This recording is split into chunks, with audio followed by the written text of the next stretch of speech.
మర్చిపోయిన గ్రామం, ఒక మిస్టీరియస్ ప్రయాణం. మాయ అనే ఆర్కియాలజిస్టు ఒక పాత మ్యూజియంలో పనిచేస్తుంటుంది. అక్కడ ఆమెకు ఒక పాత పటము దొరుకుతుంది.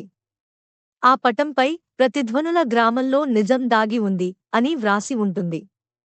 మాయకు ఆ పటాన్ని గురించి తెలుసుకోవాలనిపిస్తుంది. మాయ తన స్నేహితుడు సామ్తో కలిసి ఆ పటాన్ని అనుసరిస్తూ అడవిలోకి వెళ్తుంది.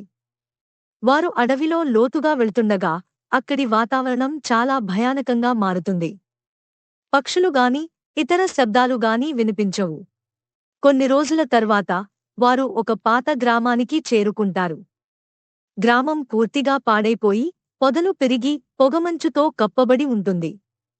గ్రామం మధ్యలో ఒక పురాతన బావి ఉంటుంది.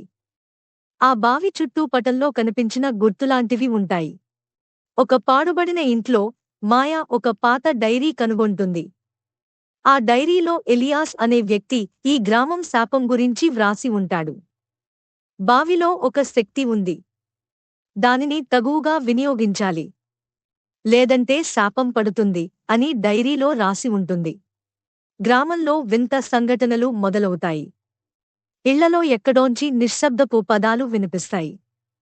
దానితో పాటు వారు అడుగులు వేసే ప్రతిచోట వారు కనిపించే నీడలు జాడతీస్తున్నట్టు ఉంటుంది. మాయ బావి వద్ద గల గుర్తులను డికోడ్ చేస్తుంది.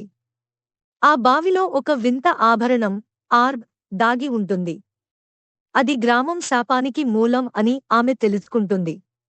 ఆ ఆర్బ్ను సరిగ్గా వాడితే గ్రామం శాపం తొలగించవచ్చు అని మాయ గ్రహిస్తుంది. మాయ ఆర్బ్ను తీసుకుని దానికోసం చూపించిన ప్రదేశంలో ఉంచుతుంది. విహంగమయమైన ముగింపు. ఆర్బ్ స్థానంలో పెట్టగానే ఒక వెలుగుతో గ్రామం పోతుంది. గ్రామం శాపం తొలగిపోతుంది. కాని ఆ పటము, ఆర్బ్ కూడా మాయ చేయిలోంచి మాయమవుతాయి. చివరగా మాయ పత్రికలలో దీని గురించి రాస్తుంది.